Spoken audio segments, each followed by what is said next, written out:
am făcut o greșeală. Acea greșeală este că am făcut un topor de diamant. Și nu mai am diamante. Mai am chiar 2 diamante, dar în mină vom merge astăzi să luăm toate diamantele pe care le-am găsit, pentru că am mai găsit off-camera. Și astăzi am făcut ceva foarte, foarte fain. Am început de aseară, pentru că gen eu filmez sâmbătă, adică filmez în aceea zi, și am făcut un chest room. Să-mi dați o notă în comentarii. Bine, cred că deja ați văzut din thumbnail, pentru că cred că ăsta va fi thumbnail-ul. Cred că fix ăsta va fi thumbnail-ul. Dar da, dacă vă întrebați dacă o să mai am lag pe server, auzi, dacă o să mai am lag pe filmare, îmi pare foarte rău. Deci îmi pare extrem de rău. Eu sper că mă aud. Dacă cumva nu mă aud, este nașpa. Dar da, haideți să... Deci cam așa arată chest room-ul. L-am terminat astăzi. Seara am început, am făcut astea. Adică gen am făcut aici. Am făcut un chest room, ceea ce, mie îmi place foarte mult, că am făcut cu deep slate, cu cobalt deep slate, așa se numește. Dacă mă întrebați de ce am prostia asta deschisă, pentru că trebuie să pun pauză imediat. Așa că, da, mie îmi place foarte mult chest room-ul ăsta. Așa că, haideți să craftăm un pickaxe. Eu sper totuși că mă aud. Deci, aici vom avea cu blocuri, da, chestul cu blocuri, chestul cu lemn. Am făcut rost de foarte mult lemn, am pus și pe comunitate, dar nimeni nu s-a uitat, deci da. Bun, și nu o să mai pun videouri în premieră pentru că nu are rost. Când o să-mi readuc abonații, adică abonații pierduți, dacă o să îi readuc, atunci o să pun premiera. Bun, uneori în clipurile speciale, aici este cu mâncare, aici este cu unelte, aici este cu armuri. Bine, am armură de gold acum, că am vrut să o pun aici, să o pun în acest chest. Și poate vă întrebați de unde ai Lack of the Sea, Heart of the Sea, nu Lack of the Sea. Lack of the Sea era un enchant. Bun, păi haideți să ne facem un târnăcop și o armură, bineînțeles, armură. Vreau să ne facem armură. Mai știu. Nu știu unde este. Știu foarte bine că am o sabie și... Da, am o sabie și un târnăcop de fier aici. Mi-am făcut... am găsit un chest din ăsta. Că când m-am dus să iau lemn, am găsit. Bun, sunt un pic răgușit pentru că eu filmez la ora pe care... La 10 filmez, mai pe scurt. Aici este crafting table-ul, că l-am mutat de acolo. Bun, și ce vreau să fac? Chest plate. Hop și hop. Ne mai trebuie una. Acum, n-avem ce face. Mergem fără buți. Nu-i problemă.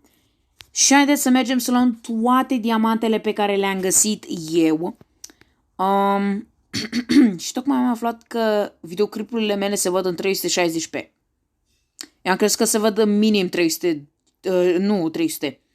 Tu ce cațaci, mă? Tu ce vrei? Plac de aici.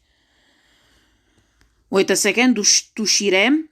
Revenim la voi o secundă, de la mine 10 secunde. O durat un pic, nu a durat foarte mult, dar mă rog.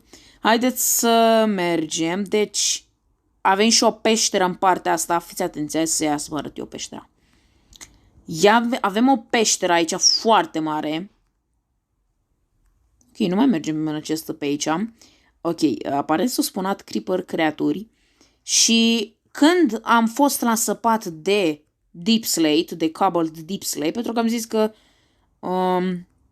așa o să fac podeaua cu deep slate. Ei bine, am găsit diamante când am minat pentru deep slate. Da, am găsit acest diamant. Și nu, ăsta nu este singurul diamant pe care l-am găsit ieri, când am oprit filmarea. De fapt, nu, aseară cred că m-am jucat un pic. M-am jucat niște Minecraft. Și am... nu știu dacă e pe aici, nu mai țin minte. Nu cred că e pe aici. Nu e pe aici. Nu este pe aici. Nu mai știu pe unde este. Este prin peștera aia pe unde am găsit noi diamantele. Bun. Bun. Și să-mi spuneți dacă vă place această serie. Hai să strângem și noi 5 like-uri, pentru că la episodul trecut avem mai 2, cred. Deci, da. Haideți să vedem. Deci, eu filmez în aceea zi. Uite, mai rămas niște deep slate pe aici. Mă mir că nu s-a despawnat. Ok, este foarte interesant. Avem mult lapis, dar vreau să-l iau pentru că lapisul e destul de important. Și, da. Poate m-ați întrebat și pe live stream-uri când am făcut un live stream. Apropo, astăzi nu facem live stream. Îmi pare foarte rău. Aș fi vrut să fac, dar nu se poate. Îmi pare foarte rău. Chiar voiam să fac un live azi. Un live azi cu Roblox. Și da, din păcate nu se poate. Poate să vedeți un episod pe canal și fiți atenți că țineți minte de episodul anterior când am mers aici, nu? Că e crafting table-ul. Ei, nu ne-am uitat așa, dar nu ne-am uitat pentru că acolo erau diamante. Și după aceea și haterii, da, că ei o să stand hateri, o să zică, vezi că tu ai pus acele diamante acolo. Acum îmi vedeți și acolo seed-ul, vedeți seed-ul acolo sus. Nu este creativ. Nu umblăm cu creativ. Mai avem și poate pe aici am niște chestii. Mi-am găsit și aplicația de editat, dar s-a schimbat foarte mult. Așa că nu știu ce să zic, dar na. Apăsați pe butonul de like, oameni buni, dacă vă place. Și dacă nu vă place, puteți să vă dezabonați oricând, dacă sunteți deja abonați. Bun, eu încerc să fac videoclipurile astea cât mai lungi și cât mai amuzante. Bun, avem și de un pickaxe de diamant. Sper să fie 3. Fiți atenți că nu sunt 3. Fai, nu pot să cred că nu sunt 3. Și ăsta este revive-ul din episodul anterior, care nu am zis să nu-l explorăm pentru că nu aveam nici armură. Dar, da, știți cum se zice, noi o să mergem acum pentru că nici nu știu de ce merg. Când eu ar trebui să... Ok, am găsit diamante din nou, suntem safe. Nu ne mai trebuie... Vă dați seama că dacă îmi pică un zombie în cap, seria s-a închis. Nu s-a închis seria, dar totuși, frate, că dacă mă va arunca unul în lavă,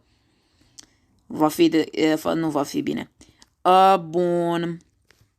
Bun. Unde erau diamantele? Uite, acolo erau. Malea, ce frumoase sunt. Hop. Hai că am reușit să facem și un parcurs.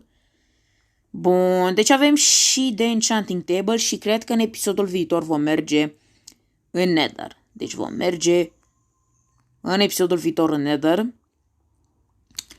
Și, da. 5 diamante. Mai avem 2 acasă. Pog Champions, avem 7 diamante. Parcă aș mai explora, dar nu am găleată. Nu am găleată de apă. Și știu că aveam acasă. Bă, da, fix acasă. Ok, aparent găsiți diamante. Poate dacă nu vedeam diamantul, poate îmi spuneați în secțiunea de comentarii. Dar, da, ar fi fost funny să nu-l văd. Bă, băiatule, dar acum pe bune, noi vorbim un pic serios. Foarte multe diamante, bă. Nu foarte multe, adică am 9. Bine, cu alea 2 de acasă. Ok, mi-a făcut pofta să explorez. Știi ceva? Vom explora. Explorăm un pic peștera. Nu o să țin foarte lung episodul de astăzi pentru că da, a intervenit ceva. Și, da, nu o să țin foarte mult. Cred că astăzi o să aveți un episod pe canal. Numai astăzi, băt. O să aveți numai un episod pe canal azi. Din păcate. Fără niciun live. Chiar îmi pare rău. Aha, acum te auzi? Când se aude focul. Că înainte nu se auzea când luai foc. Damage-ul cu focul, nu știu. Nu știu dacă merge ăsta, băieți, cam după cum puteți vedea, dacă vedeți acolo este nu deranjați, am activat chestia aia, cred că aia nu o să-mi dea notificări și dacă nu o să-mi dea notificări, tot episodul de astăzi, înseamnă că, da, am făcut alegerea corectă. Pe aici m-am uitat eu un pic...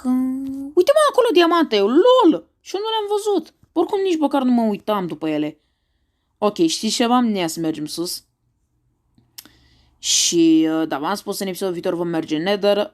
Chiar aș fi vrut să fac live stream azi cu abonații și gen să ne jucăm Roblox sau ceva de genul. Dar, da, îmi pare foarte rău, nu am timpul necesar, din păcate. Poate luni vom face un live, oricum, dacă vreți să, nu știu, să vedeți ce mai fac eu în timpul zilei, aveți linkurile în descriere de la Instagram și TikTok, o să postez și pe Instagram. Niște edituri de asta cu Minecraft, văd eu, oricum aveți acolo, gen, aveți acolo. Și să-mi spuneți ce joculețe vreți să mai încerc. Ce joculețe vreți să încerc. Mi-a sugerat cineva să încerc Friday Night Funkin' pe live și a zis, nu mai știu cine, era un abonat care zicea că este foarte tare jocul. Știu că este foarte tare. O să vreau să-l încerc pe Roblox, pentru că și pe Roblox este Friday Night Funkin', adică originalul, cred. Dar voi vedea, căci că este pe browser. Așa mi-a zis cineva. Acum vedem noi. Hai să punem și noi toate blocurile pe care le vedem, ne punem în chest-room-ul nostru. Și da, să-mi spuneți dacă vreți să mai facem episoade în această serie. Dacă nu, o încheiem. No, bineînțeles, vă dați seama. Bun. Bine, bine, acum găsești mai multe diamante, da, dintr-un motiv, da, motivul nu știu care e, pentru că chiar nu știu care e motivul. Mă rog, bun, păi 7 diamante. Am dat eu cu ăsta pe SAS, Herobrine și pe server. Bine, eu mă joc single player, adică nu am pe altcineva la prieten să zici că bă, intră și pe aici, nouă. Bun. Da. Ia stai așa o secundică. O să ne facem și o casă, dar nu știu ce să zic. Să ne mutăm într-o casă, adică noi să facem o casă pe pământ, afară, sau să stăm aici, Să-mi spuneți în secțiunea de comentarii. Nu, fac poza de thumbnail după. Bă, dar o să se vadă aia cu beta, cu sus. Vedeți sus? Undeva FPS-urile. Un pic cam nașpa. Dar vedem. Cam asta a fost episodul nostru de astăzi, oameni buni. Un pic cam scurt, 13 minute. Eu zic că e ok. Noi ne vom vedem. Noi ne vom revedea mâine, cred. Nu știu când o să reușesc să filmez din nou. Noi ne vom revedea data viitoare și mâine, nu știu. O să vreau să facem un live mâine. Sau nu știu astăzi, dar habar n-am. Chiar habar nu am. Vă salut, ne vedem data viitoare și da. Nu știu dacă o să mai aveți un episod astăzi, dar voi încerca. Ne auzim data viitoare. Pa, adică mâine, nu știu, mâine în care vom merge în Nether. Pa!